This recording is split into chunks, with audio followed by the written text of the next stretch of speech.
दिसली सुखदेव महाराजांची. आणि त्याच्यानंतर जर फोटो बघितला असेल तर आपल्याला जन्मदात्या आई बाबांचा फोटो त्याचा फोटो त्यांनी लावलेला आहे. आणि खरोखर सर त्याच्यानंतर तुमचा कुटुंबाचा फोटो आहे.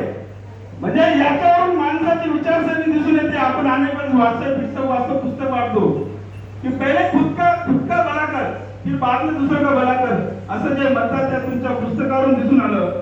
आणि आज तुमच्या कार्यक्रमाला ज्या तुम्ही समाजाची सेवा करता त्या समाजाचे सर्वोच्च राष्ट्रीय अध्यक्ष सुखदेव महाराज साहेब तब्येत वगैरे नसताना इथे आले. याच्यावरून तुमचं कर्तृत्व किती महान आहे हे जगाला दिसून येतं. आमच्याकडे आपण खानदेशातलेच आहेत. अनेक लोक असतील ते खानदेशातले. आमच्याकडे एक म्हण आहे मांडव साहेब सगळे जन्माला आला हेला म्हणजे रेडा. हेला म्हणजे काय रेडा. जन्माला आला हेला आणि पाणी भरता भरता मेला अशी आमच्या खानदेशात एक म्हण आहे. म्हणजे काय जन्म सगळ्यांना आलेला असतो. सगळ्याच माणसं जन्माला आलेले असतात. परंतु जे असे खाणे मान करून काम करतात नोकरी घर बायको पोर याच्या पलीकडे त्यांना बाहेरची दुनिया माहिती नसते. पण या सगळ्या गोष्टींचा छेद देऊन आज रोजगार सरांचे नाव कमवले. खरोखरच मला तुमचं सुद्धा एवढं वाटतं सर शेतात खत असलं पाहिजे तेव्हा पीक चांगलं येतं. आणि समाजात पत असली पाहिजे.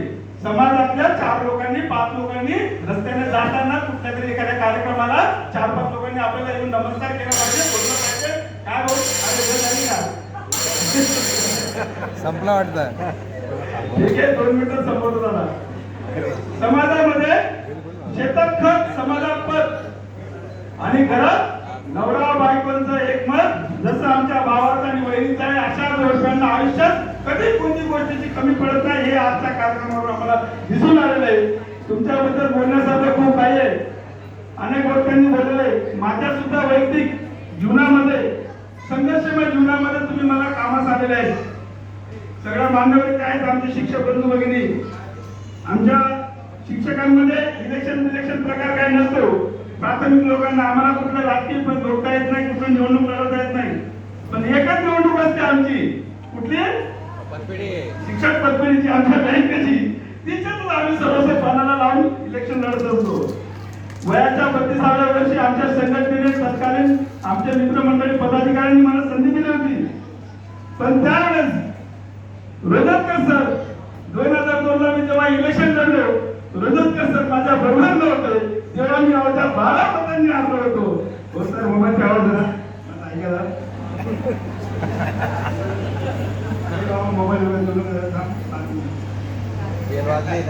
ऐका मोबाईल हा परत तुमच्यासाठी सांगतो. 2004 वयाच्या 32व्या वर्षी माझ्या संघटनेने माझ्या मित्र परिवाराने मला पत्नीचं तिकीट दिलं होतं इलेक्शन लढण्याचं. पण तेव्हा मी फक्त 12 मतांनी आलो. का 12 मतांनी आलो मी?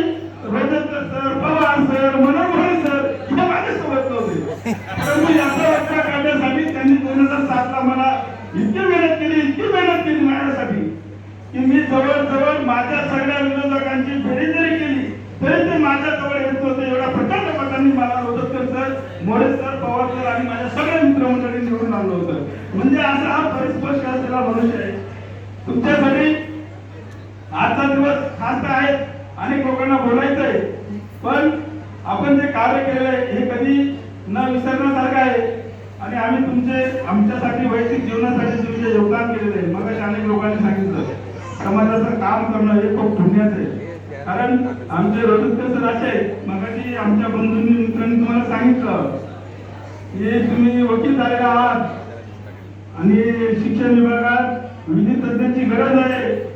तुम्हाला हात जोडून विनंती करेन मी कुठेही जा पण शिक्षण मंडळात येऊ नका. आमच्या जर शिक्षण मंडळात तुम्ही नोकरीला राहिले नसते आता आपल्याला अभिमान त्याबद्दल विषय नाही रिटायर झाल्यानंतर सांगतो. जर तुम्ही ठाणे महानगरपालिकेत नोकरीला राहिले नसते तर आज तुम्ही कुठे खूप मोठ्या पदावर राहिले असते असं मी तुम्हाला सांगू इच्छितो त्या निमित्ताने. कारण तुमच्या अंगात कलागुण आहेत हे खूप लोकांना दिशादर्शक आहेत. यांच्या मनात आलं की ती गोष्ट एखादी गोष्ट आपल्याला राबवायची सक्सेस करायची ती 100% सक्सेस करून दाखवतात.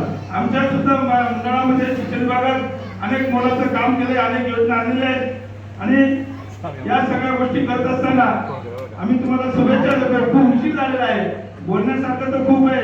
जसं तुम्ही PhD केली, एवढा मोठा प्रबंध लिहिला, मला जर तुम्ही बोलायची धोरण होती अजून एकटाच तुमच्याबद्दल बोलू शकतो, पण मी आवडतं घेतो आणि तुम्हाला सगळ्यांना शुभेच्छा देतो. आमच्या ठाणे महानगरपालिका प्राथमिक